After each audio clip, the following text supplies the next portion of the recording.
Buenos días, queridos hermanos. Abramos nuestras Biblias en el Evangelio de Juan, capítulo 7. Hoy día vamos a comenzar un nuevo capítulo en este Evangelio, ¿sí? Y vamos a ver el capítulo 7 del Evangelio de Juan, versículo 1 al versículo 9. El título del sermón es Jesucristo rechazado por su familia. Jesucristo rechazado por su familia. Vamos a orar antes de entrar a este tiempo del sermón, ¿sí? Señor, te rogamos en este momento que tú nos guíes, nos ayudes a entender tu palabra. Te pido, Dios, de que tú obres, Señor, a través de tu Espíritu en esta iglesia. Nos ayudes a conocer más a Cristo, a conocer más, Señor, cuál es la situación del hombre, a ayudarnos. Te ruego, Señor, que tú nos ayudes a entender cuánto necesitamos un Salvador. Te pido, Dios, misericordia en esta mañana, así también, Señor, por el segundo turno te rogamos. Guíanos, Dios, dame claridad de pensamiento y de palabra, en el nombre de Jesús oramos, amén. Juan 7, 1 al 9, hermanos, la palabra del Señor dice así. Después de estas cosas andaba Jesús en Galilea, pues no quería andar en Judea porque los judíos procuraban matarle. Estaba cerca la fiesta de los judíos, la de los tabernáculos, y le dijeron sus hermanos, sal de aquí y vete a Judea, para que también tus discípulos vean las obras que haces. Porque ninguno que procura darse a conocer hace algo en secreto. Si estas cosas haces, manifiéstate al mundo. Porque ni aun sus hermanos creían en él. Entonces Jesús les dijo, mi tiempo aún no ha llegado, mas vuestro tiempo siempre está presto. No puede el mundo aborreceros a vosotros, mas a mí me aborrece, porque yo testifico de él que sus obras son malas. Subid vosotros a la fiesta, yo no subo todavía a esa fiesta, porque mi tiempo aún no se ha cumplido. Y habiéndoles dicho esto, se quedó en Galilea. Bueno, hermanos, hoy día vamos a comenzar un nuevo capítulo en el Evangelio de Juan, pero que está unido a todo lo que ya hemos estado viendo en este mismo Evangelio. Y no sé si recordarán muchos de ustedes, pero cuando hemos comenzado a exponer este Evangelio, hemos dicho de que hay quizás 3 palabras que podrían definir el Evangelio del apóstol Juan. Estas 3 palabras son verdad. Esto es algo que una y otra vez el apóstol Juan va a hacer mención de la verdad. ¿Cuál es la verdad y cómo necesitamos la verdad? El mismo apóstol Juan nos va a relatar en el capítulo 8 de este mismo evangelio que Jesucristo va a decir de que es la verdad la que nos hace libres. Así también encontramos bastante la palabra fe. Es más, este mismo evangelio, el mismo apóstol nos dice de que el motivo por el cual nos escribió este evangelio es literalmente para que tengamos fe, para que pongamos nuestra fe en el Señor Jesucristo y de esa manera tengamos la vida eterna. También, hermanos, hemos dicho de que una de las palabras que caracteriza al apóstol Juan y sus escritos son la palabra amor. No por nada, hermanos, el apóstol Juan es conocido como el apóstol del amor. Esto es porque por lo menos 80 veces en sus escritos se va a encontrar la palabra amor. Pero hay una palabra, hermanos, que quizás no lo vamos a encontrar muy seguido en este evangelio. Pero es una palabra, hermanos, que también está empezando a caracterizar todo lo que estamos viendo en este evangelio. Esta palabra, hermanos, es la palabra rechazo. Y encontramos estas 3 palabras, hermanos, verdad, fe, amor.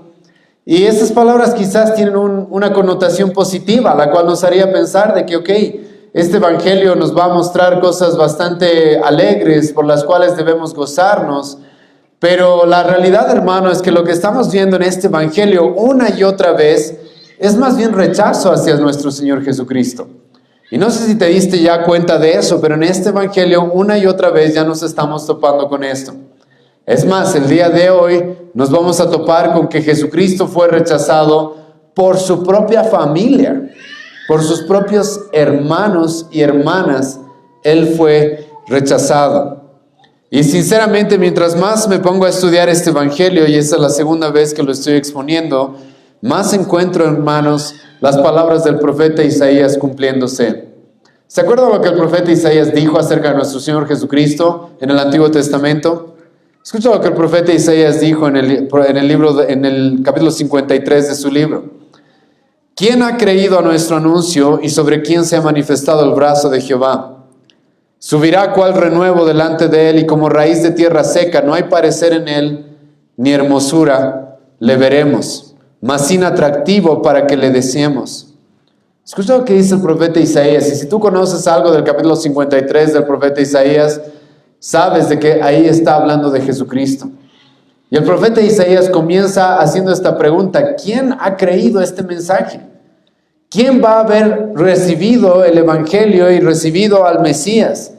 Cuando fue un hombre al cual no le vieron hermosura, cuando fue un hombre al cual no le encontraron ningún tipo de atractivo.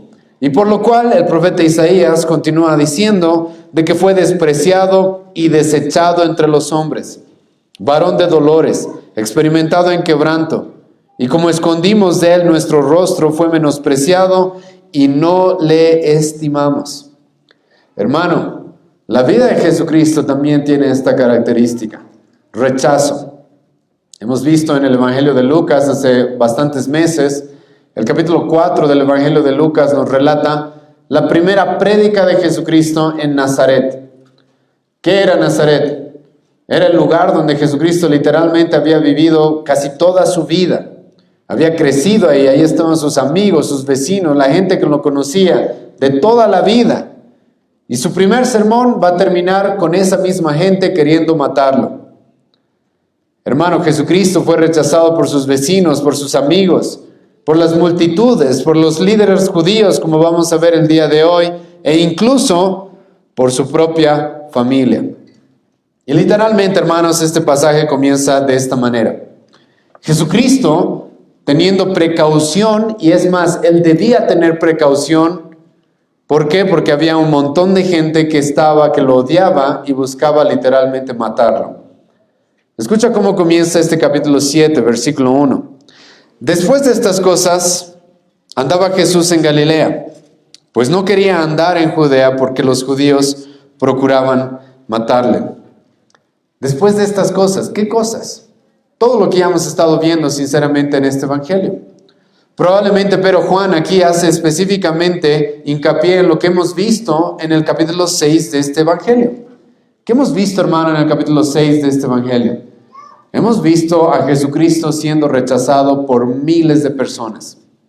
Miles de personas a las cuales Él les dio de comer, a las cuales les hizo milagros, a los cuales es más que seguro que a muchos de ellos los había sanado. A pesar de eso, esas miles de personas lo van a rechazar por su mensaje. No van a querer escuchar su mensaje y lo van a terminar abandonándolo. Ahora, a pesar de eso, la Biblia nos dice de que Jesucristo estuvo dispuesto a quedarse en Galilea por un tiempo más. Pero este motivo, hermano, por el cual decidió quedarse en Galilea tiene una razón. ¿Cuál es esa razón? De que en la región de Judea las cosas no estaban mejor. No sé si te acuerdas, pero en el Antiguo Testamento el pueblo y la nación judía se dividen en dos: el reino del norte y el reino del sur. El reino del norte para la época de Jesucristo se conocía específicamente la parte judía como Galilea. El reino del sur era conocido por la región de Judea y especialmente por la ciudad de Jerusalén. Y resulta que Jesucristo nos dice que después de estas cosas, el apóstol Juan nos dice, seguía él en Galilea, a pesar de que había sido ya rechazado, a pesar de que él mismo va a decir de diferentes regiones en esa parte de Galilea, de la parte norte de la nación judía, diferentes regiones lo habían rechazado de tal forma que Jesucristo mismo les dice que van a merecer en el día del juicio peores castigos que los de Sodoma y Gomorra. Pero Jesucristo todavía se queda en esa región impenitente, en esa región llena de multitudes incrédulas y que lo rechazaban, pero por una razón que también es triste. Y esa razón es de que en la parte sur, en la región sur, en Judea, donde estaba enfocada y centrada la religión judía, también tenía mucho rechazo. Y Jesucristo literalmente, el apóstol Juan nos dice de que tuvo que andar en algún periodo de tiempo en su ministerio con mucha precaución y cuidado, porque literalmente estaban buscando matarlos. Entonces Jesucristo estaba siendo rechazado por las multitudes en Galilea, y ahora Jesucristo se nos dice, capítulo 7, versículo 1, de que está siendo rechazado también por los líderes judíos en la región de Judea, y ese rechazo no es cualquier rechazo. Este rechazo ya no es simplemente lo que hicieron estas personas de abandonarlo, sino es un rechazo el cual muestra odio, aborrecimiento contra él, porque literalmente se nos dice de que procuraban matarle. Y ahora, ¿quiénes son estos que procuraban matarle? Acabas de escucharme decir de que son los líderes judíos. ¿Por qué digo eso? En nuestro pasaje se nos dice porque los judíos procuraban matarle. La pregunta es, ¿acaso no habían judíos en Galilea? También habían judíos en Galilea. ¿Por qué aquí Juan está usando específicamente esta palabra, los judíos? En el Nuevo Testamento, y especialmente en este Evangelio, hermanos, nos hemos encontrado con que el apóstol Juan va a utilizar este término judíos principalmente para referirse no a toda la nación, no a todo el pueblo, sino a los líderes de aquella época. Y esto es importante porque Jesucristo está siendo rechazado por el común denominador de las personas, por las personas comunes y corrientes, como también está siendo rechazado y odiado por los líderes. Y ahora, ¿por qué digo eso? Porque como ya les he mencionado, en diferentes lugares ya nos hemos topado con esto. El apóstol Juan va a utilizar este término judíos para referirse a los líderes. Juan capítulo 1, versículo 19, ¿te acuerdas? Cuando se enviaron personas a preguntarle a Juan el Bautista, ¿quién eres?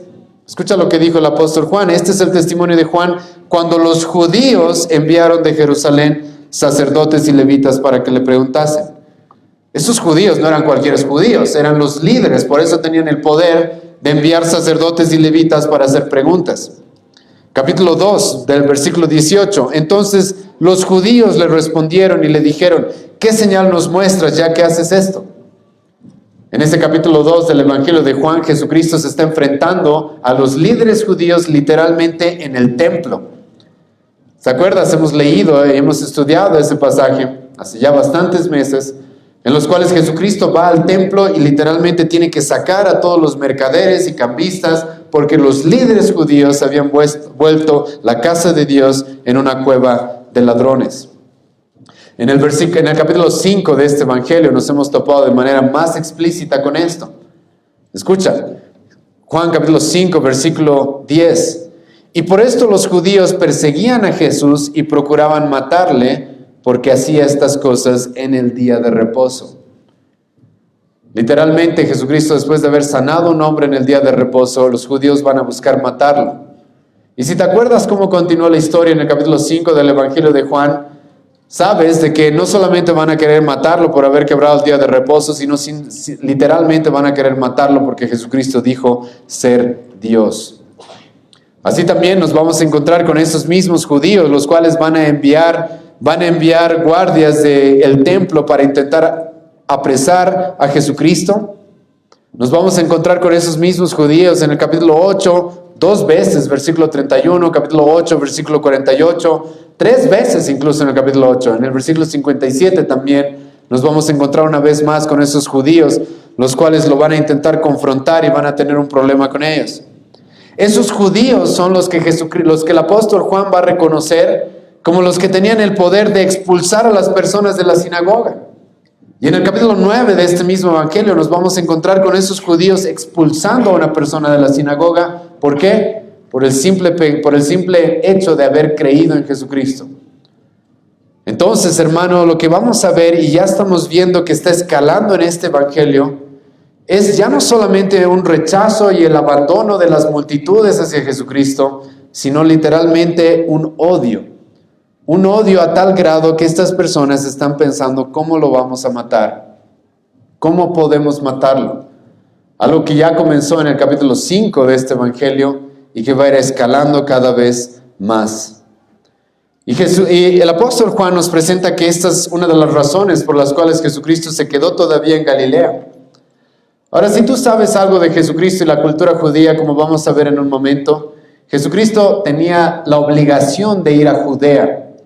La obligación de ir a Jerusalén, por lo menos 3 veces al año tenía que ir, por las fiestas que había, a lo que vamos a ver en un momento. Pero lo que nos dice el apóstol Juan acá es que Jesucristo se está quedando en la región de Galilea. ¿Por qué? Porque no quería andar por Judea. ¿Por qué? Porque los judíos procuraban matarle. Jesucristo tenía que tener precaución. Ahora, aquí, hermanos, hay algo que quiero expresar que espero les ayude a entender un poco de cómo no podemos usar, por si acaso, la soberanía de Dios para ser negligentes. Jesucristo, hermano, ¿es Dios o no? Jesucristo mismo, Él nos va a decir más adelante en este mismo evangelio que todo está bajo el control de Dios. Y es más, Él va a decir varias veces que su hora no ha llegado y por eso, a pesar de que los judíos querían matarlo muchas veces, no van a poder. Pero por si acaso, hermanos, eso no es excusa para ser negligente. Jesucristo no va a ser como mucha gente en nuestra época que utiliza la soberanía de Dios, la providencia de Dios, para ser negligentes, para ser imprudentes, para ser poco precavidos.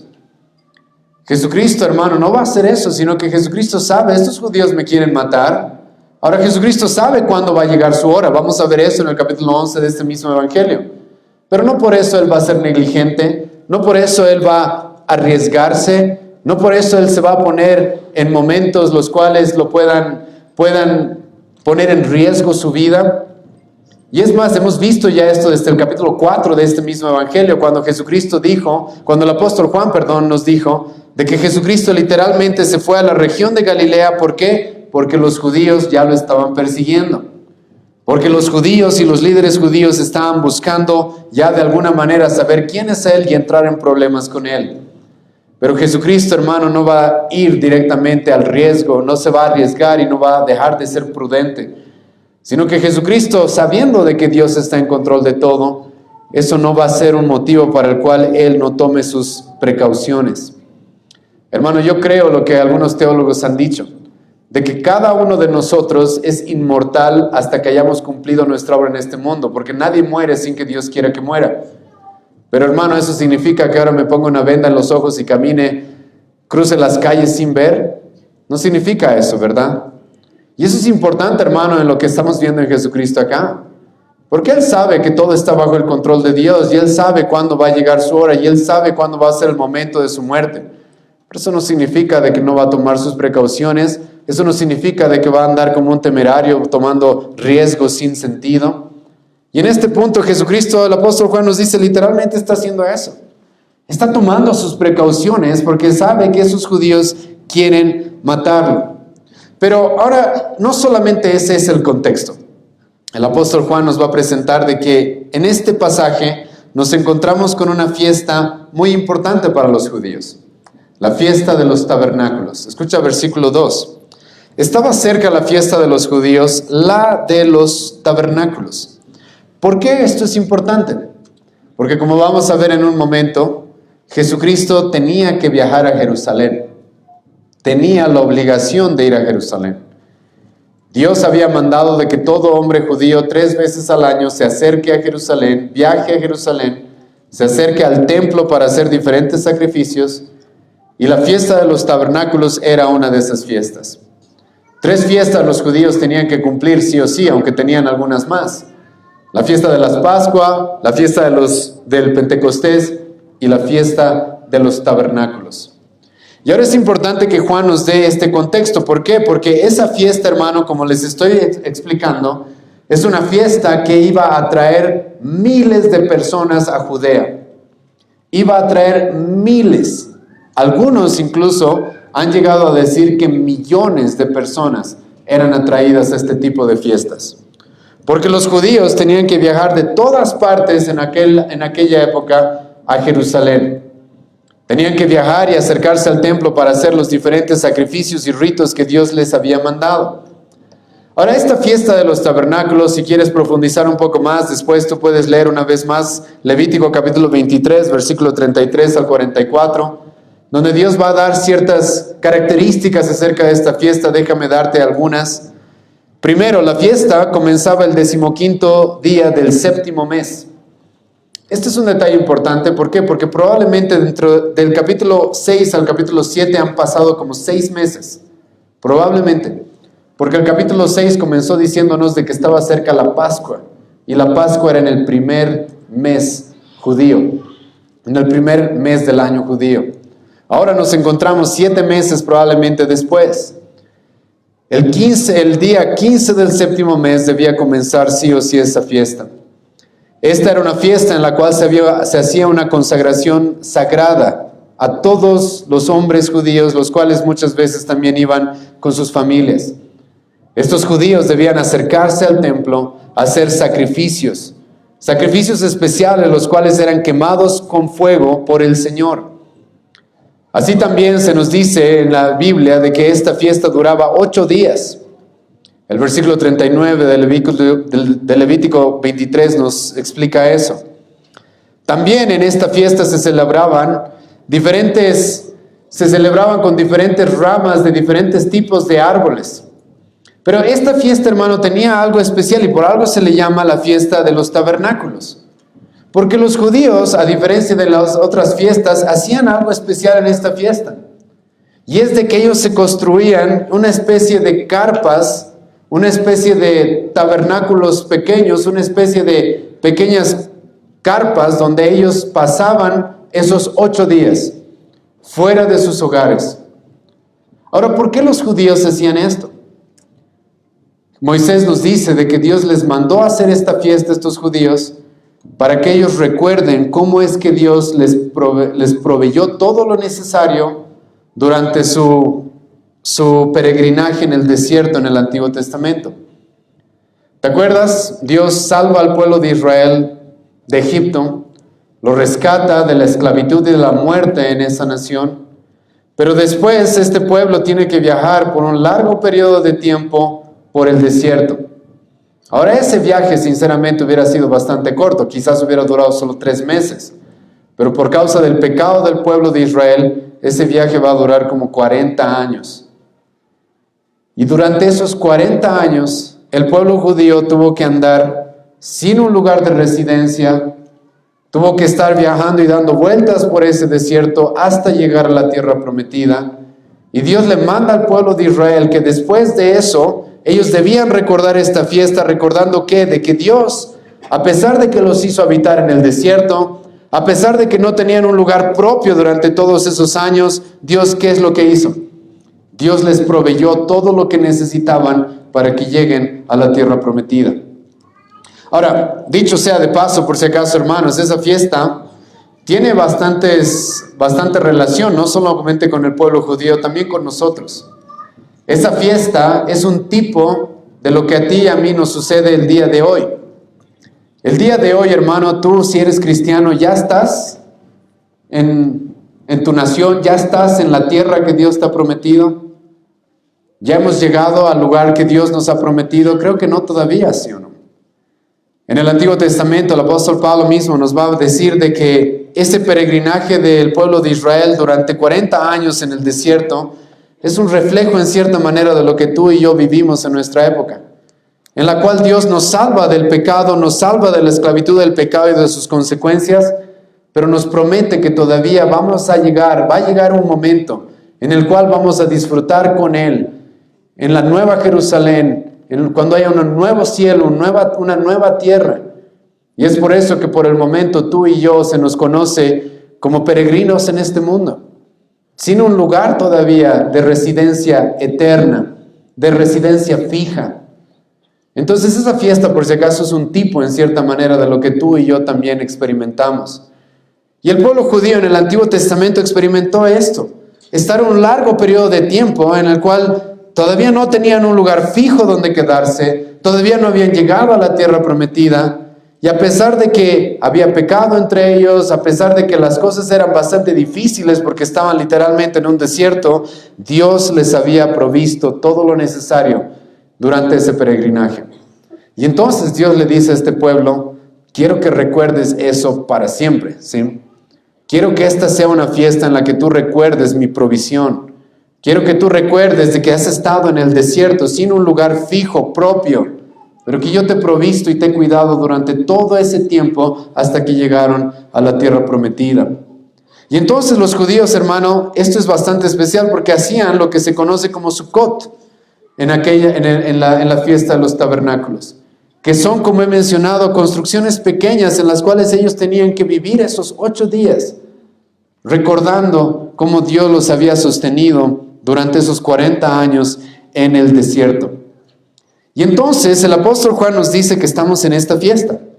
Estamos en un momento en el que Jesucristo está en Galilea, no quiere ir a Judea porque los judíos quieren matarlo, pero va a tener que ir a Judea, porque estamos en la fiesta de los tabernáculos y Él tiene el mandamiento de parte de Dios de ir a festejar esa fiesta junto con miles de viajeros en Jerusalén. Y es aquí, hermanos, donde ahora nos vamos a topar con Jesucristo y sus hermanos. Y del versículo 3 al versículo 5, el apóstol Juan nos va a presentar lo que he reconocido como una incredulidad atrevida de parte de sus hermanos. Un rechazo, hermano, hacia Jesucristo atrevido. Las otras personas en el capítulo 6 hemos visto de que eran personas que por lo menos estaban murmurando contra Cristo. Por lo menos estaban intentando hacerlo un poco maquillado su rechazo. Pero el rechazo de los hermanos de Jesucristo va a ser bastante atrevido. Su incredulidad va a ser bastante atrevida. Escucha lo que le van a decir, versículo 3 al 5. Y le dijeron sus hermanos: sal de aquí y vete a Judea, para que también tus discípulos vean las obras que haces. Porque ninguno que procura darse a conocer hace algo en secreto. Si estas cosas haces, manifiéstate al mundo. Estos sus hermanos, lo van a querer provocar incluso a Jesucristo. Ahora, antes de entrar a estos versículos, tengo que hacer una pequeña reflexión para corregir algo que la Iglesia Católica ha estado predicando por siglos. La Iglesia Católica, hermanos, ha estado enseñando por siglos de que Jesucristo no tenía hermanos, de que María quedó como una virgen inmaculada, santa, pura, sin mancha, nunca se unió a ningún varón y se quedó virgen para toda la eternidad. Pero este pasaje claramente corrige eso, ¿o no? Aquí se nos dice que Jesucristo tuvo hermanos. Ahora, ¿por qué tengo que mencionar esto, hermanos, antes de empezar a entrar en estos versículos de manera más profunda? Porque no es simplemente, hermanos, porque querramos decir, wow, Jesucristo tenía hermanos. Mira, aquí tenemos la evidencia, porque tenemos la evidencia de manera explícita. Es más, no sé si sabías, pero la Biblia nos da incluso hasta los nombres de sus hermanos. Eso está en Mateo capítulo 13, versículo 53 en adelante. Literalmente se nos da los nombres de 4 hermanos de Jesucristo y se nos menciona a sus hermanas. Pero ¿por qué este es un detalle importante, hermanos? Porque la Iglesia Católica ha buscado ver a María como una virgen inmaculada, santa, con la intención de que las personas también adoren a María. Entonces es importante, hermanos, esto, ¿sí? Porque la Iglesia Católica niega de que Jesucristo haya tenido hermanos. ¿Por qué? Porque quieren poner a María en un lugar que no le pertenece a María. Ahora, dicho sea de paso también, hermanos, la Iglesia Católica realmente comete un error sumamente grande al hacer esto. Porque, hermano, ¿es pecado tener hijos? ¿Es pecado tener un esposo? ¿Es pecado? No es pecado. El apóstol Pablo nos va a decir, 1 Timoteo capítulo 4, de que aquellos que escuchan doctrinas de demonios son los que andan diciendo de que el matrimonio es pecado. Y los católicos lamentablemente hacen eso. Creen de que por algún motivo María, por no haber tenido un esposo y por no haber tenido hijos, es más pura y más santa. Sinceramente no entiendo bien por qué. Esa es una muy mala interpretación de la Escritura. Pero aparte ellos alegan de que Jesucristo nunca tuvo hermanos y María no tuvo más hijos, para poner a María en una posición en la cual las personas la adoren, las personas la vean como una santa. Pero eso, hermanos, este pasaje claramente lo corrige. Y este pasaje es importante que reconozcamos esto. ¿Por qué? Porque el rechazo que nos vamos a encontrar contra Jesucristo acá es un rechazo, hermano, bastante personal. Sí, Jesucristo ya fue rechazado por sus vecinos y sus amigos. Sí, Jesucristo ya fue rechazado por las multitudes que lo estaban buscando solamente por los milagros. Pero, hermano, Jesucristo también va a ser rechazado por sus propios hermanos. bueno, hermanastros podríamos decirles de alguna manera, medios hermanos quizás, pero compartían la misma madre por lo menos. Jesucristo va a ser rechazado por aquellos con los que creció desde niño. Y Jesucristo era el hermano mayor en esta familia. Probablemente está siendo rechazado, hermano, por aquellos a los cuales él mismo tuvo que cuidar. Los que somos hermanos mayores y sabiendo que Jesucristo tuvo por lo menos 6 hermanos menores, sabemos que los hermanos mayores normalmente somos los que tenemos algunas responsabilidades especiales, ¿sí o no? Normalmente somos los que terminamos muchas veces cambiando pañales y ayudando en el cuidado de los más pequeños. Y Jesucristo, te puedo asegurar que tuvo que hacerse cargo también de eso. Y Jesucristo, hermano, va a ser rechazado ahora por estas personas, por aquellos con los cuales Él compartió tanta intimidad, con los cuales Él estuvo tan de cerca por mucho, mucho tiempo. Y estos sus hermanos, por si acaso, saben de que Jesucristo ya ha sido rechazado por muchos. Y en lugar de apoyarlo, en lugar de acercarse a Cristo y decirle tranquilo, sí, tú confía en el Señor, más bien lo van a provocar.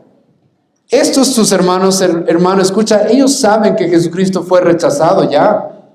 Por eso le van a decir aquí a Jesucristo, te vas a quedar así tranquilo que te rechacen, anda a buscar más gente y fama en Jerusalén. Y eso es una provocación, como vamos a ver más adelante. Pero estos sus hermanos saben que Jesucristo ya ha pasado cierto rechazo, ya lo han abandonado, y en lugar de buscar apoyarlo, sinceramente le van a intentar poner las cosas más difíciles. Y lo van a provocar a Jesucristo y le van a decir, sal de aquí, vete a Judea, para que también tus discípulos vean las obras que haces. En otras palabras, le dicen a Jesucristo, ok, ¿quieres tener seguidores? Andate pues a Judea, ahora es la fiesta de los tabernáculos y seguramente ahí vas a poder encontrar muchos seguidores. Y el apóstol Juan pero nos recalca en el versículo 5 de que esas palabras no son palabras de personas que tienen una buena intención con Cristo, sino son palabras de personas que tienen un corazón incrédulo. Por eso nos va a decir el versículo 5, porque ni aun sus hermanos creían en Él. Y aquí lo están provocando a Jesucristo, le están diciendo, ok, si realmente haces las obras que haces, anda pues a Jerusalén a hacerte conocer. Anda pues a Jerusalén a que te vean las multitudes. Hermano, a Jesucristo le están diciendo, y esto es un error que ya hemos visto en el capítulo anterior, anda y haz más milagros en Jerusalén para que la gente te siga. Ahora ese es un error bastante grande, ¿sí o no? Porque ya hemos visto en el capítulo 6 de este mismo evangelio que Jesucristo hizo uno de los más grandes milagros ante miles de personas y aún así esas miles de personas que terminaron haciendo, abandonándolo. Pero sus hermanos aquí le están pidiendo literalmente, anda y haz milagros en Jerusalén. Ahora es el momento indicado. ¿Quieres ser famoso? ¿Quieres ser reconocido? ¿Quieres llamar la atención? ¿Quieres recuperar a esos tus discípulos que ya te abandonaron? Entonces, este es un buen momento para ir a Jerusalén y hacer una carpa de milagros. ¿Qué tal si pones tu carpa de milagros en Jerusalén?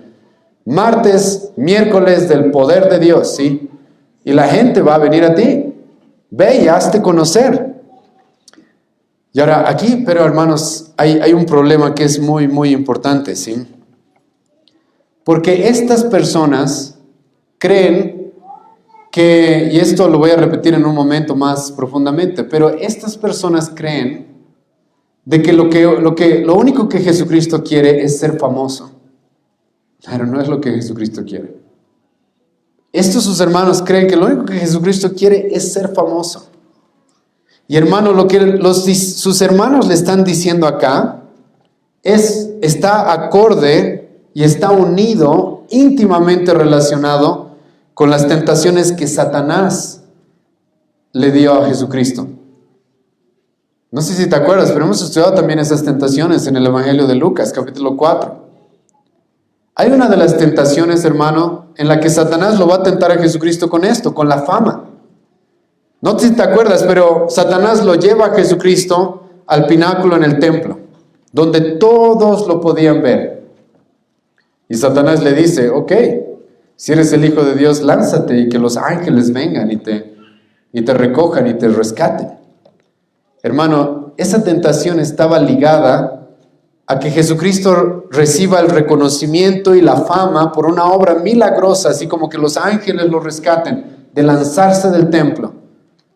Satanás lo que hay, parte de su tentación era eso. ¿Quieres fama? Ok, así la vas a obtener. Haciendo un milagro muy sorprendente a la luz y de manera pública ante miles de personas. Y no sé si te acuerdas, pero cuando terminamos de estudiar las tentaciones de Jesucristo, literalmente nos dijo Lucas de que Satanás lo dejó por un tiempo porque sinceramente lo iba a seguir y seguir y seguir y seguir tentando. Y yo sinceramente creo de que aquí Satanás lo está tentando a través de sus hermanos. Tentando con ese objetivo de simplemente buscar ser famoso, de simplemente buscar ser reconocido por las multitudes, pero ese no era el punto de Cristo. Jesucristo no quería simplemente ser seguido por los milagros. Jesucristo no quería simplemente ser popular por las obras sobrenaturales que Él hacía. Hermano, esto es muy importante, ¿sí? Porque en nuestra época mucha gente cree de que lo único que Jesucristo quiere es ser famoso. ¿Cómo sé eso? La gente cree que va a evangelizar al mundo, ¿cómo? Poniéndome una polera que diga Jesús. ¿Eso es lo que quiere, hermano, Cristo? ¿Simplemente ser famoso?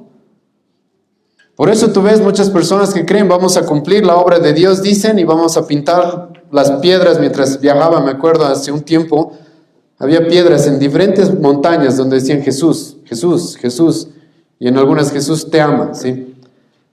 ¿Eso es suficiente? ¿Eso es lo que Cristo quiere? ¿Cristo simplemente quiere ser conocido por las multitudes? ¿Cristo simplemente quiere popularidad? ¿Eso es lo que Cristo quiere? Lo que vamos a ver el día de hoy es de que no. Porque sus hermanos lo están provocando de esta manera. Y le están diciendo, ok, vete para Judea en la fiesta de los tabernáculos, donde va a haber miles de personas, para que también tus discípulos vean las obras que haces. Y escucha lo que dice el versículo 4. Porque ninguno que procura darse a conocer hace algo en secreto. Y ahora escucha el versículo 4, hay una palabra pequeña en el versículo 4, pero que es importante. Escucha esta palabra. Si estas cosas haces, manifiéstate al mundo. Esta es una provocación, como les he mencionado.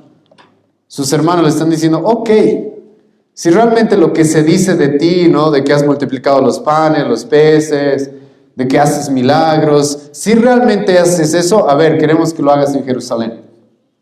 A ver, queremos ver ese mismo poder en la fiesta de los tabernáculos.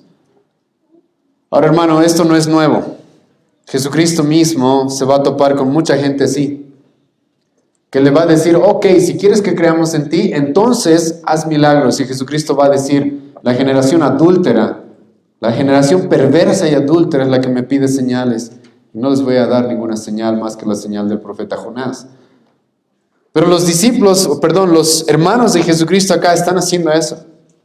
Están diciendo, ok, si tú lo que quieres parece ser famoso, y si realmente es verdad todo lo que se dice de ti, si realmente haces esas obras, entonces pues ve a Jerusalén y ahí vas a encontrar muchas personas que te vean y que tal vez te quieran seguir si les muestras suficientes milagros, Pero hermano, si tú has estudiado y estás estudiando el Nuevo Testamento con honestidad, vas a encontrar que Jesucristo nunca quiso ser conocido por eso. Jesucristo nunca quiso ser simplemente famoso por ser un milagrero. Nunca. Es más, en diferentes lugares del Nuevo Testamento nos vamos a encontrar con Jesucristo después de hacer un milagro. ¿Y qué le va a decir a las personas a las que les hace un milagro? No digan nada. No le digan a nadie. No le cuenten a nadie. ¿O no? Cristo mismo va a hacer eso. Porque Jesucristo sabe de que la fama y la popularidad por cosas superficiales, eso se puede dar para cualquiera. Pero Jesucristo no vino simplemente a hacerse popular por los milagros que hacía, como vamos a ver en los siguientes versículos. Y todo esto, hermano, es provocado por sus hermanos, los cuales son incrédulos. Sus hermanos que son incrédulos. Y esto, hermano, es una característica de la incredulidad. Quiero ver para creer. Esa es una de las características normalmente de la incredulidad, ¿sí? El mensaje no es suficiente. Y sus hermanos, literalmente nos dice el apóstol Juan, versículo 5, porque ni aun sus hermanos creían en él. Y ahora, ni aun sus hermanos creían en él es importante, porque como he mencionado, el rechazo por Jesucristo en este evangelio se está viendo que está escalando cada vez más. Sus vecinos, sus amigos, los líderes judíos, las multitudes, y ahora ni sus hermanos creen en él. Como hemos dicho la semana pasada, hermanos, para mucha gente el ministerio de Jesucristo sería un fracaso completamente. Porque como hemos visto la semana pasada, de miles de personas que lo seguían, esas miles lo van a dejar y solamente 11 se van a quedar con él. Después de 3 años de ministerio, 120 personas son las únicas que se van a quedar con él. Y hasta este punto, Jesucristo, por si acaso, ya está más de la mitad de su ministerio. Está más de 1 año y medio ya en el ministerio que él comenzó después de su bautizo. Y el apóstol Juan nos dice, o sea, las cosas no están yendo muy bien. Si tú calcularas el éxito de Cristo por los números, él sería un fracasado. Porque ni siquiera sus hermanos creían en él, ¿sí? Ni siquiera sus hermanos. Y ahora, ¿qué es lo que Jesucristo pero va a hacer? ¿Qué es lo que Jesucristo va a hacer con estos sus hermanos? Eso es lo que nos va a mostrar el apóstol Juan, versículos 6 y 7. Pero antes de eso, hermanos, tengo que explicarles algunas cosas, ¿sí? La verdad es de que ser hermano de Jesucristo no creo que haya sido muy fácil, sinceramente, ¿sí? Si bien tienes un hermano mayor el cual te va a cuidar y sinceramente debe haber sido la mano derecha de José y de María también, es la verdad y muchos autores han concluido eso, de que probablemente sus hermanos también tenían cosas en contra de Jesucristo. ¿Por qué? Porque Jesucristo era perfecto, hermano. Jesucristo nunca fallaba, Jesucristo nunca pecaba. ¿Te imaginas tener un hermano así, con el cual tu mamá todo el tiempo te anda diciendo, ¿por qué no eres como tu hermano?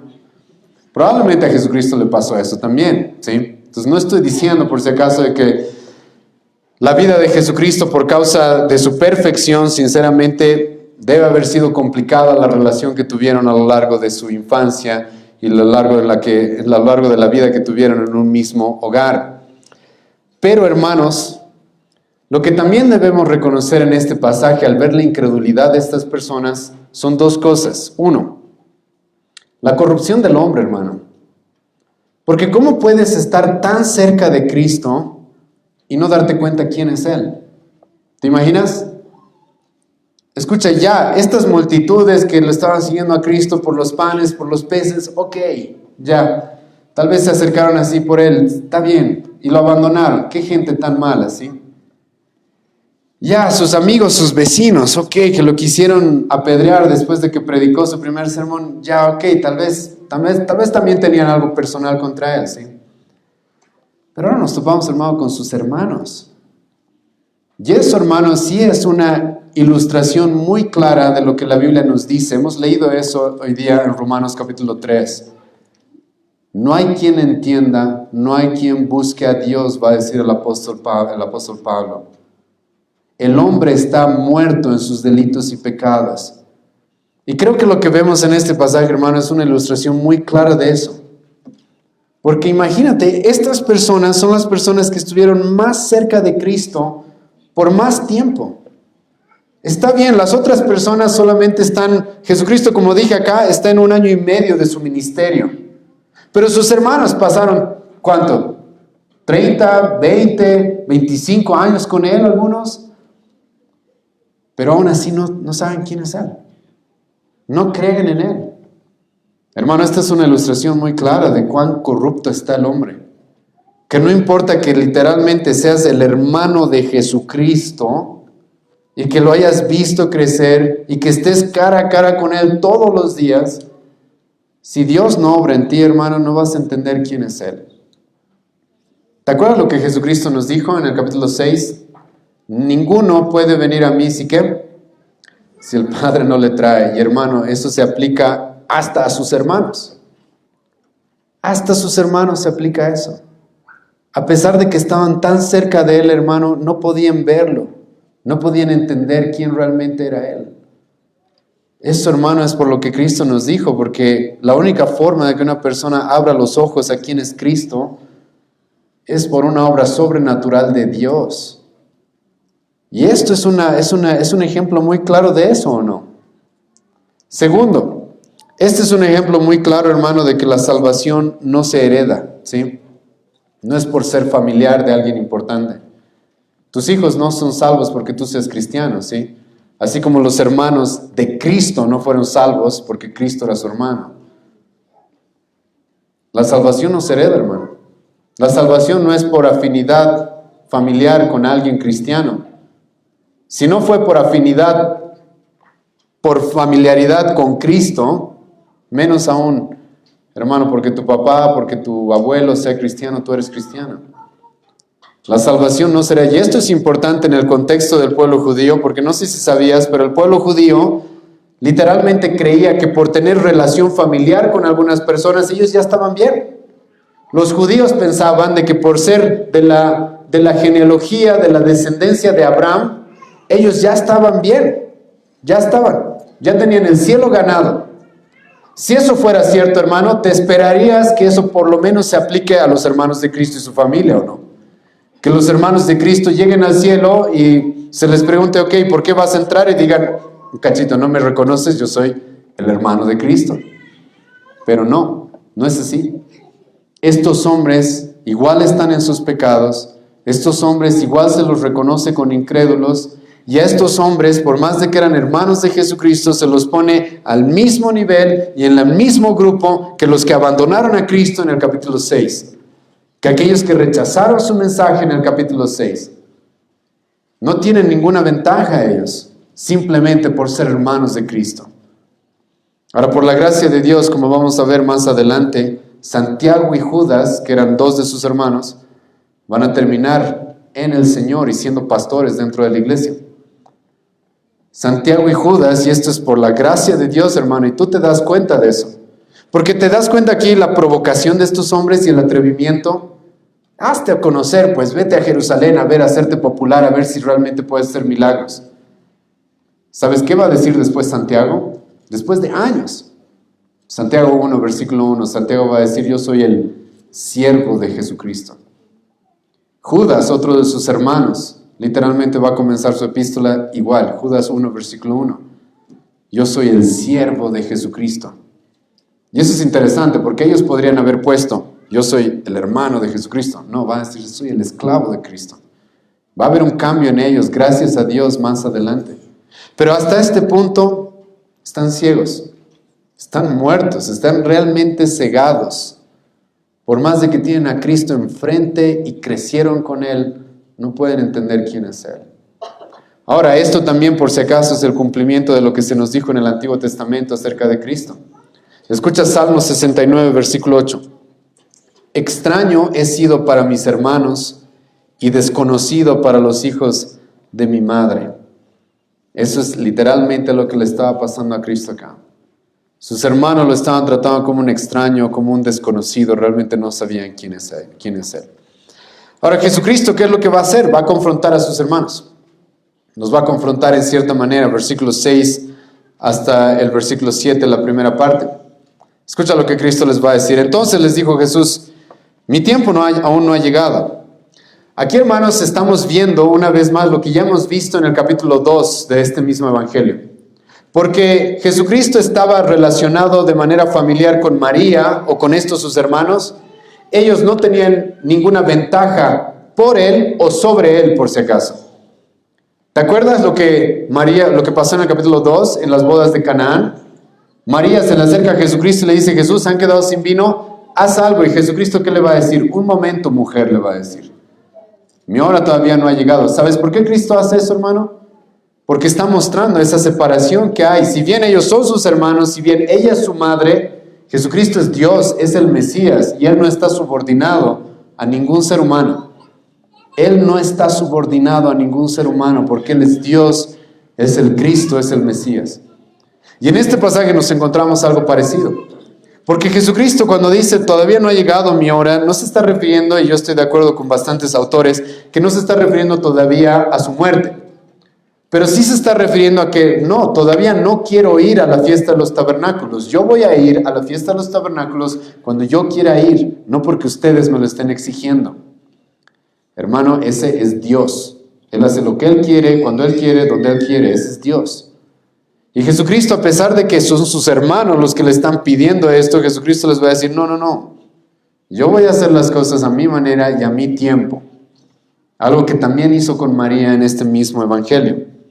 Pero Jesucristo no solamente los va a confrontar con eso, sino escucha lo que continúa diciéndoles. Mas vuestro tiempo siempre está presto. No puede el mundo aborreceros a vosotros. ¿Qué les está diciendo Jesucristo aquí a sus hermanos? Jesucristo, hermano, les está diciendo algo que más adelante nos va a decir en este mismo evangelio. Jesucristo le va a decir a sus discípulos, capítulo 15 del evangelio de Juan, versículo 19, si fuerais del mundo, el mundo os amaría. Y eso es lo que estaba pasando con sus hermanos. Sus hermanos podían viajar a Galilea, podían ir a Judea, podían ir a la fiesta de los tabernáculos sin ningún problema. ¿Por qué? Porque a ellos nadie los perseguía. Porque ellos eran del mundo. Porque ellos no creían en Cristo. Entonces ellos podían, relajados, sin problemas, tranquilos, poder ir donde quisieran, cuando quisieran también. ¿Por qué? Porque nadie los estaba persiguiendo, porque nadie los estaba odiando como a Cristo. Y esa es una característica, como Jesucristo nos dice más adelante, de aquellos que no creen en Él. Aquellos que son del mundo, obviamente el mundo los ama, obviamente el mundo no los rechaza, obviamente el mundo los recibe. Ahora, con eso, por si acaso, hermano, no estoy diciendo de que en el mundo no encontramos enemistades. Sí, el mundo está dividido por partidos políticos, la gente se divide por un montón de cosas, ¿sí? Pero lo interesante, hermano, es de que la división en la Biblia realmente se ve de esta manera. Los que pertenecen al pueblo de Dios y los que no. Esa es la verdadera división. Porque lo que vamos a ver más adelante en este mismo evangelio, hermano, que las personas que no creen en Cristo, por más de que entre ellas eran enemigas, como los saduceos, los fariseos y los herodianos, que eran enemigos, adivina qué van a hacer. Se van a aliar contra Cristo. Porque la verdadera división en el mundo es esa. Los que pertenecen al pueblo de Dios y los que no. Y los que no pertenecen al pueblo de Dios, Jesucristo les dice acá, a ustedes el mundo no los aborrece. A ustedes el mundo no los aborrece, los acepta, los recibe sin problema. Ustedes no tienen por qué andar preocupados de que me están persiguiendo para matarme. No, ustedes no tienen esa preocupación. Porque el mundo ama a los suyos. El mundo ama a todos aquellos que van en contra de nuestro Señor Jesucristo, en contra de la verdad, en contra del Evangelio. Y como he mencionado, a pesar de que entre los del mundo hay ciertas divisiones, están dispuestos incluso a aliarse con tal de ir en contra de Cristo y de su pueblo. Y Jesucristo les está diciendo eso. O sea, yo sé a qué grupo pertenecen ustedes. Y por el grupo al que ustedes pertenecen es por el cual ustedes pueden ir y venir sin ningún problema y sin ningún temor de persecución. Jesucristo, en oposición a esto, Él sí estaba siendo perseguido. Él sí estaba teniendo problemas con la cultura, con la sociedad de su época, como ya hemos visto. Y Jesucristo les está recalcando esto. Ustedes y yo no estamos en el mismo camino. Ustedes son bien recibidos por el mundo, yo no. Ustedes pueden ir sin ningún miedo a que los judíos los persigan y los maten, yo no. Y como he mencionado, el motivo de esto es porque el mundo ama a lo suyo. El mundo ama a lo suyo y se reciben entre ellos. Por más de que aparentan ser enemigos, al final hasta se alían entre ellos con tal de ir en contra de Cristo y su pueblo. En nuestra época, hermanos, vemos eso. Una de las contradicciones más grandes en nuestra época es ver feministas junto con musulmanes marchando juntos. ¿Has visto eso? Pero marchando en contra de ¿quién? En contra de Cristo. En contra de todo lo que tiene que ver con Dios y su palabra. Son enemigos entre ellos, pero están dispuestos a aliarse y juntos andar en contra de Cristo. Eso siempre se ve, y sus hermanos están en la misma posición. Por más de que en esa sociedad había facciones, había diferentes sectas, había ciertos roces entre algunos, la realidad es de que el mundo se divide en estos dos. Aquellos que son recibidos por el mundo y aquellos que son aborrecidos por el mundo. Aquellos que son recibidos por el mundo porque le pertenecen al mundo y aquellos que son aborrecidos por el mundo porque le pertenecen a Cristo. Y Jesucristo, como dije, más adelante va a hacer esta división de una manera más explícita. Pero Jesucristo aquí ya les va a decir, a ustedes el mundo no puede aborrecerlos, no, pero a mí sí me aborrece, dice Cristo. A mí sí me aborrece. ¿Por qué? Escucha por qué. Porque yo testifico de Él que sus obras son malas. Ahora, aquí está el problema, hermano. Aquí está el conflicto. Y aquí está algo que los hermanos de Jesucristo no entendían. Jesucristo no quería simplemente ser famoso. Jesucristo no quería simplemente ser popular. Jesucristo quería, escucha bien esto, que su mensaje sea recibido. Eso es lo que quería. Ser popular, hermano, como hemos visto en el capítulo 6, eso era bastante fácil. Jesucristo podía hacer unos milagros, como Dios mismo, creando alimentos donde no había, creando algo de la nada, y podía hacerlo, y miles iban a querer coronarlo rey, ¿sí o no? Entonces, famoso, Jesucristo podía hacer, no hay problema. Pero ¿cuál es el problema? El problema es de que esas mismas multitudes que querían seguirlo no querían recibir su mensaje. Ese es el problema. Ese, hermanos, es el gran problema. El punto acá es de que Jesucristo no quería ser famoso, sino que Jesucristo quería que su mensaje sea recibido. Y la realidad es que su mensaje era bastante fuerte. Su mensaje no era muy popular. Su mensaje no era algo que lo hacía muy bien recibido por las personas. Ni por sus vecinos, ni por sus hermanos, ni por sus amigos, ni por los líderes.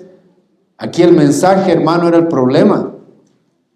Es por eso, y voy a decir una vez más lo que he dicho la semana pasada, ¿sí? Sí, hermanos, hay muchas iglesias que se dedican a los milagros. Y adivina qué pasa. Se vuelven muy populares. Y multitudes van. Pero a ver, empieza a predicar el mensaje de Cristo ahí adentro. Porque ese va a ser el problema. El problema no es que la gente quiera seguir a un Cristo que les pueda dar unos panes y unos peces todos los días. El problema no es de que la gente quiera seguir a un Cristo que me va a dar un mejor trabajo, que me va a solucionar mis problemas. No. El problema es que la gente no quiere aceptar su mensaje. Y va a odiar su mensaje. Y no solamente va a odiar su mensaje, sino que va a odiar a su mensajero. Eso es lo que Cristo dice acá. La gente me aborrece a mí, ¿por qué? Porque yo testifico de ellos que sus obras son malas. Y ahora, hermanos, creo que este pasaje es muy importante en una época en la que la gente, no sé por qué, cuando lee la Biblia, lo único que lee es amor, amor, amor, amor, amor, amor, amor, amor, amor, amor. Y ahora Jesucristo, por si acaso, creo que Él es el mayor ejemplo de amor, ¿o no? ¿Y qué es lo que Él hacía con las personas? Testificaba que sus obras eran malas. Porque el amor, como nos va a decir el apóstol Pablo, no se goza de la maldad, sino de la justicia. El amor nunca socapa el pecado, el amor lo confronta. Y en nuestra época, hermano, mucha gente habla del amor, amor, amor, amor, pero no está dispuesta a hacer lo que la encarnación del amor ha hecho. ¿Qué hace? Testificar que sus obras son malas. He escuchado a pastores que literalmente dicen, yo no predico mucho del pecado, ¿sabes? Eso es para otros. Mi ministerio se trata de otras cosas, del amor, ¿sí? Yo del infierno, ¿sabes? No, ese mensaje no es para mí. Yo tengo otro mensaje. Hermano, ¿podemos decir con seguridad que Jesucristo es el ejemplo de alguien que ama? ¿Sí o no? Creo que sí, ¿verdad? ¿Y qué es lo que Él hacía, hermano? Confrontaba el pecado, eso es lo que hacía. Cuando veía la maldad, la confrontaba. Cuando veía el pecado, el error, lo confrontaba. ¿Y eso le trajo enemigos? Sí. ¿Eso le trajo que la gente lo abandone? Sí. ¿Eso hizo que sus hermanos no lo quieran? Sí. ¿Eso hizo que los líderes judíos lo odien? Sí. ¿Y por eso cambió el mensaje? No. Jesucristo, hermano, le está diciendo a sus hermanos. A ustedes, la gente no les tiene problema a ustedes, ¿sí? Conmigo sí, por mi mensaje. Aquí el punto no es los milagros. Aquí el punto es sí, yo podría ir y hacer milagros en Jerusalén y que miles quieran venir a que los sanes. Está bien. Pero el problema acá es que no quieren mi mensaje. Y el mensaje, hermano, de Jesucristo siempre ha estado involucrado con el tema del arrepentimiento. Y creo que tú no puedes llamar al arrepentimiento a alguien sin primero testificar que está haciendo algo malo, ¿no? Creo que no se puede hacer eso, hermano. Pero Jesucristo comenzó su ministerio, Mateo capítulo 4, literalmente diciendo, arrepiéntanse porque el reino de los cielos se ha acercado. Jesucristo va a terminar su ministerio literalmente en Lucas capítulo 24, versículo 47, diciéndole a sus discípulos, vayan y prediquen el arrepentimiento. Y escuchan, tú no puedes predicar el arrepentimiento a menos de que confrontes el pecado. No puedes. Sino de qué la gente se va a arrepentir si no le muestras en qué está pecando o no. Si no le muestras en qué está pecando, ¿de qué se tendría que arrepentir? Tienes que mostrarle en qué está pecando, y Jesucristo estaba haciendo eso. Hemos visto que Jesucristo ha hecho eso con la multitud en el capítulo 6. Jesucristo les da de comer, al día siguiente vienen a estas personas y Jesucristo inmediatamente los va a confrontar y les va a decir, ustedes no me están siguiendo porque me conocen, ustedes me están siguiendo porque quieren desayunar hoy día. Ustedes no están poniendo sus ojos en las cosas del cielo, en las cosas eternas. Ustedes son ignorantes, no están entendiendo quién soy yo. ¿Hemos visto eso a que ser a Jesucristo o no? ¿Te acuerdas cómo Jesucristo confrontó a la mujer samaritana? 5 hombres has estado, con el que estás ahora no es tu marido. ¿Qué era esto, hermano? ¿No era testificar su maldad? ¿No era confrontar su pecado? ¿Te acuerdas cómo Jesucristo actuó con Nicodemo, capítulo 3? ¿Eres maestro de Israel y no sabes estas cosas, Nicodemo? Jesucristo estaba confrontándolo con su ignorancia. Con su ignorancia. Ahora adivina qué es lo que pasó. Eso le causó muchos problemas a Cristo. ¿Quieres ganarte enemigos, hermano? Empieza a confrontar el pecado. Eso es lo que normalmente pasa, ¿sí? Empieza a confrontar el pecado y la gente te va a odiar.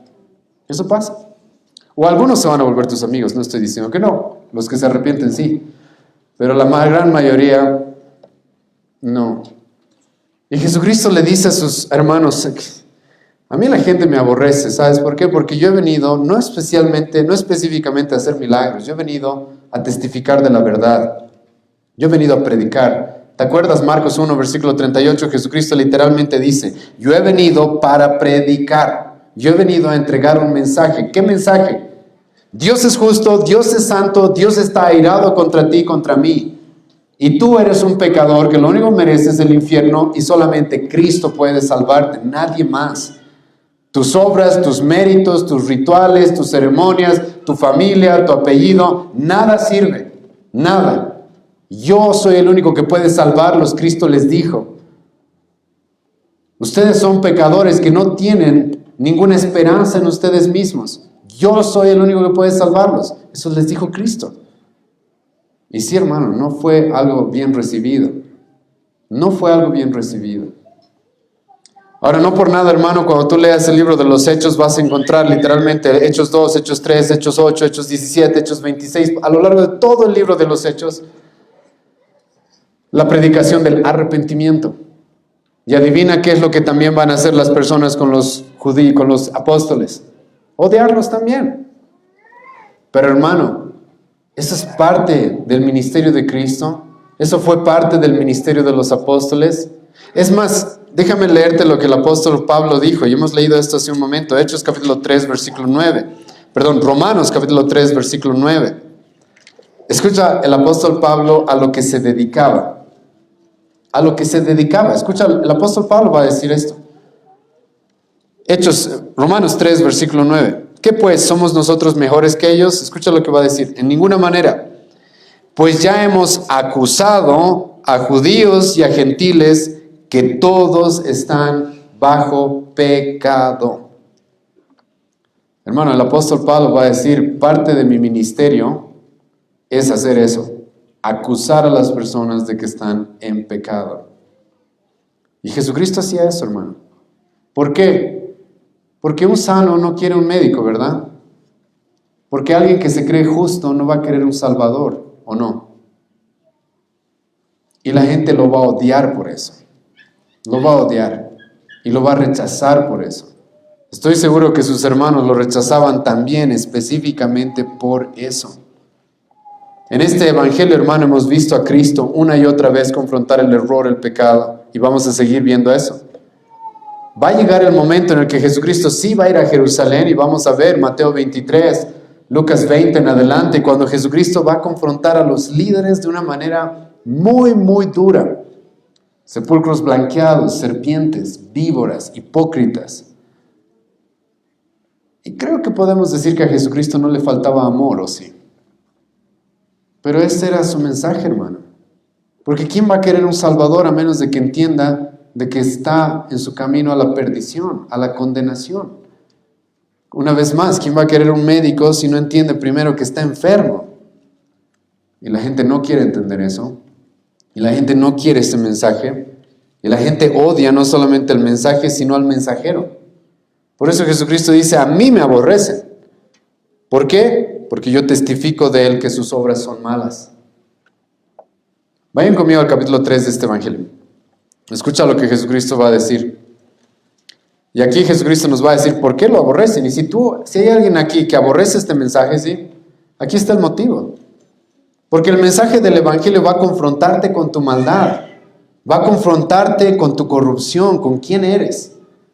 Y te va a decir, sabes, solamente hay salvación por Cristo, no por ti, no por tus obras, no por tus méritos, no por cuántas veces hayas ido a la iglesia, no porque te hayas bautizado, no porque hayas tenido la primera comunión, no por nada, solo por Cristo. Y si aborreces ese mensaje, ¿sí? Escucha por qué, Jesucristo va a decirnos por qué. Escucha capítulo 3 del Evangelio de Juan, versículo 19 en adelante. Y esta es la condenación, que la luz vino al mundo, y los hombres amaron más las tinieblas que la luz, porque sus obras eran malas. Sí, la gente odia que lo confrontes con sus obras malas, ¿sabes por qué?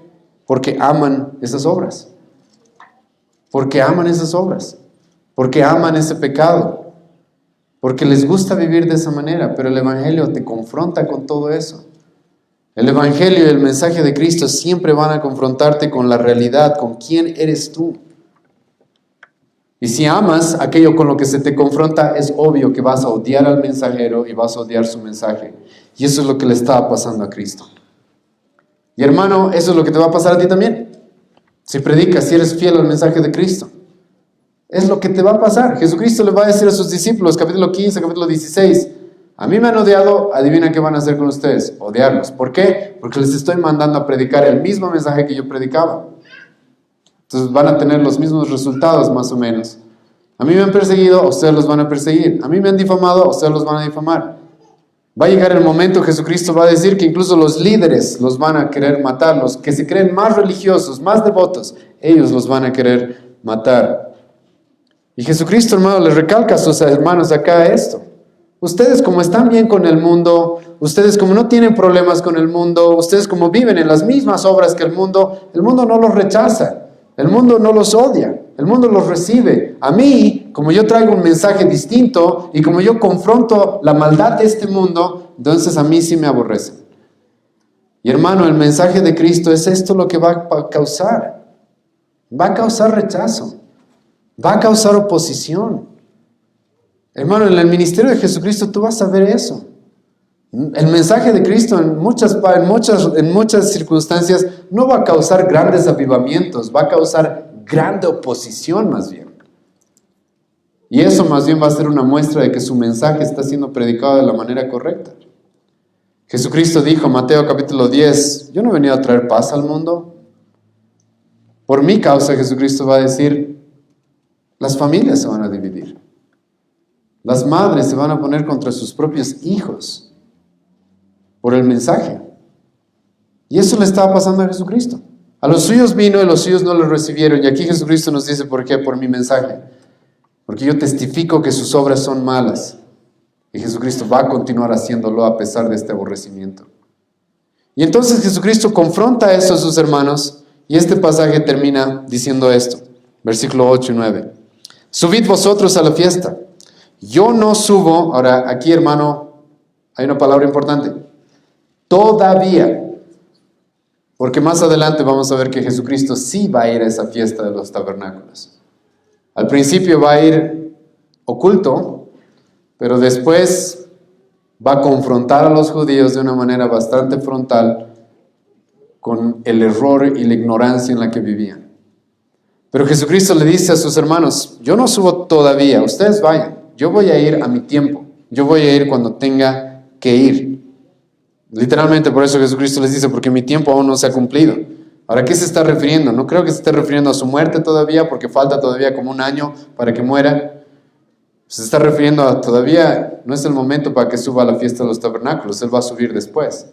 Y hermano, va a causar tanto alboroto en la fiesta de los tabernáculos que literalmente los judíos van a mandar alguaciles para que lo apresen, pero no lo van a apresar, como vamos a ver más adelante. Y habiéndoles dicho esto, versículo 9, Jesucristo se quedó en Galilea. Este es Cristo, hermano, este es nuestro Señor. Y esto es lo triste que Él tuvo que vivir, este rechazo de sus propios hermanos, este rechazo por haber traído el único mensaje que puede salvarnos. Y este es nuestro Señor Jesucristo, hermano. ¿Estás siendo rechazado por el mensaje de Cristo, hermano? Bienvenido a la familia, no estás solo, ¿sí? A Cristo le pasó lo mismo. A Cristo le pasó lo mismo, pero no por eso podemos cambiar el mensaje. Y Cristo, como vamos a ver más adelante, no va a cambiar el mensaje, sino que lo va a hacer más fuerte todavía. Y a pesar del rechazo, a pesar de que las multitudes no querían escuchar esto, a pesar de que las multitudes van a decir, duro es este mensaje, ¿quién lo va a poder oír? A pesar de que sus hermanos no lo van a querer, a pesar de que los líderes lo van a querer matar, hermano, Él se va a mantener fiel al mensaje. Hermano, esto es muy importante. La iglesia no está hecha, hermano, simplemente para ser popular, famosa. Está hecha para entregar un mensaje. Y como hemos visto en este pasaje, hermano, Jesucristo no tiene la intención de simplemente ser popular. No, Él quiere que la gente reciba su mensaje. Ese es el punto. Que reciban su mensaje. Si es un mensaje duro que reprende tu pecado, que te confronta con tu maldad, ese es el mensaje que quiere que recibas.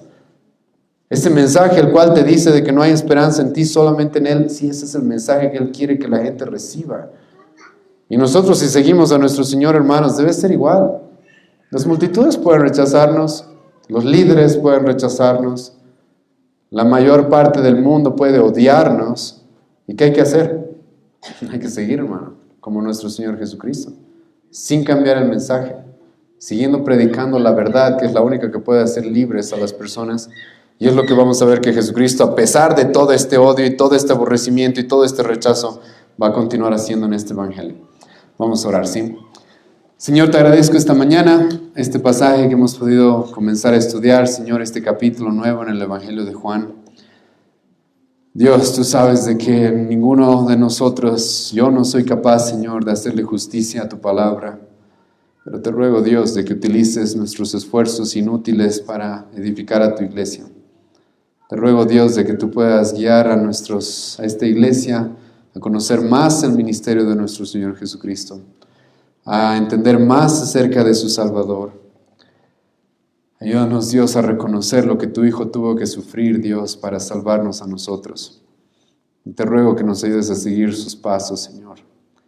Dios, abre nuestro entendimiento, Dios mío, de que aquí lo que importa, Señor, es el mensaje.